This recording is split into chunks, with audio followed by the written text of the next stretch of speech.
Oh, hey, come on in. Hey! How are you guys? I'm pretty good. How about you? Good. Good, thanks. Okay, come on, we'll go sit in the living room.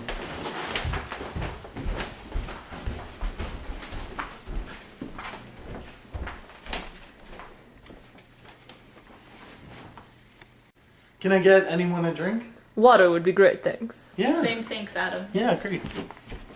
You have a lovely home here. Thanks, it was our parents' house. So, your parents don't live here anymore? Well, they died about 5 years ago in a car crash. I was 14 and Adam was 19. But anyways, we've just been living here. Been through a lot in the last few years. Oh, thank you. You know, I really appreciate you guys talking to me about this. Just opening up, you're making a big difference. Oh, thanks. Yeah, it's been pretty rough. You know, everything was in the newspapers for everyone to read, and we were just really, looked down upon. So I'm glad we got to open up. Yeah, I'm happy you're here. There's a lot we'd like to share.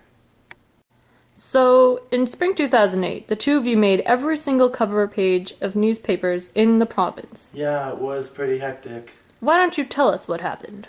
Well, it was right after our parents had died, and they left us hardly any money and this house, and I was to look after Rebecca, and I was only 19 years old. I mean, no one wants that responsibility. I couldn't handle that responsibility. I was just a teenager. I wanted to just be a teenager, and so did Rebecca. Yeah, when that crash happened, our world came falling down. Yeah, so for me, I was in my final year of school, but because of the debt that our parents left us and everything, I had to pick up double shifts. So I did miss a lot of school, and I needed to put dinner on the table for Rebecca, so they wouldn't let me graduate. Adam got good grades too. When he applied himself, we did good. So I tried real hard, but I couldn't do it. I couldn't handle all that responsibility, so I started using drugs, and they were easy to get from friends and stuff. I didn't know at first either. Adam was acting differently sometimes, but I didn't know that he was just high. So, what drugs were you using? Well, heroin and ecstasy mostly. Things were getting really out of control, and it put me in the place that I needed to be.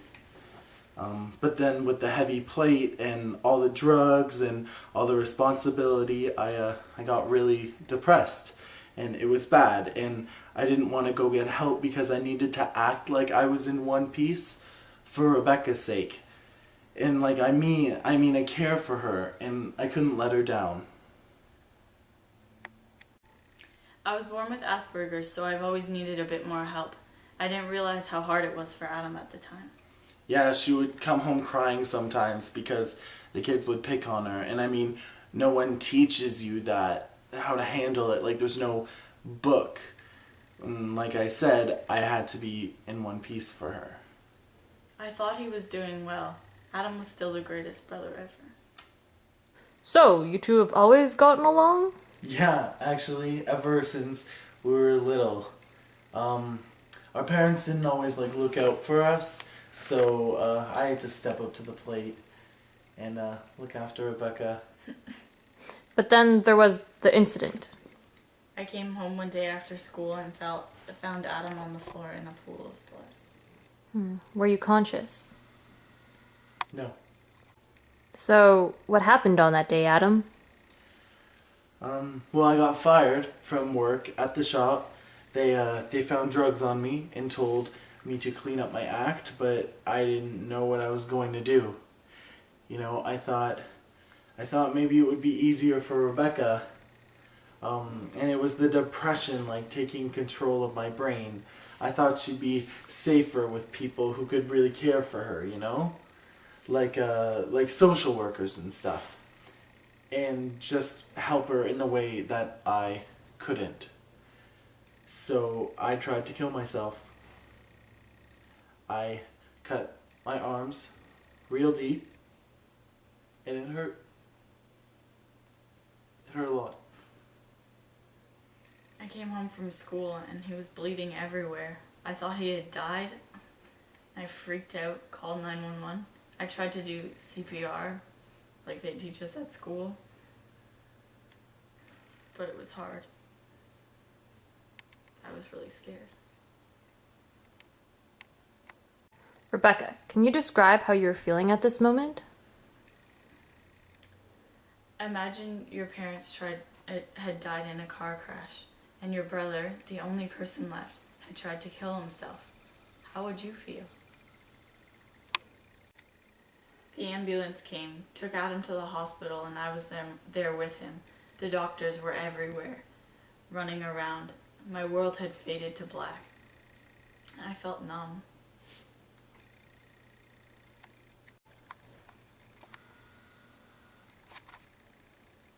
The doctors came by hours later and told me my brother would be okay, but that he had to go to rehab and that social workers would be coming to take care of me until he was clean. I didn't realize at the time what a selfish decision I had made. I mean, I thought I was just looking out for the best interest of Rebecca, but I forgot about how it would make her feel. It was the worst. I didn't get to see you for a long time because at the hospital you were on suicide watch, and then they sent you straight to rehab, so I didn't see you for 3 months. It was the worst thing, being torn away from my sister. No phone calls, no letters. I got better at rehab, and it was great. And there were people to talk to about getting well, and I got the chance to hear other people's stories. And, some were truly inspiring. I went to see Adam on the day he was released. I ran up to him and gave him a big hug. And we both cried a lot because it was the first time in a long time that I knew that everything was going to be okay. Yeah, and it was at that moment that I realized I needed to do something extraordinary with my life. And I needed to make Rebecca's life great, because for a short while I had made it a living hell. And I hate that she had to see me like that. And I wish that I could take it all back, but I can't. And you just have to move forward. And you have to believe that you can take those steps to move forward. And the first step?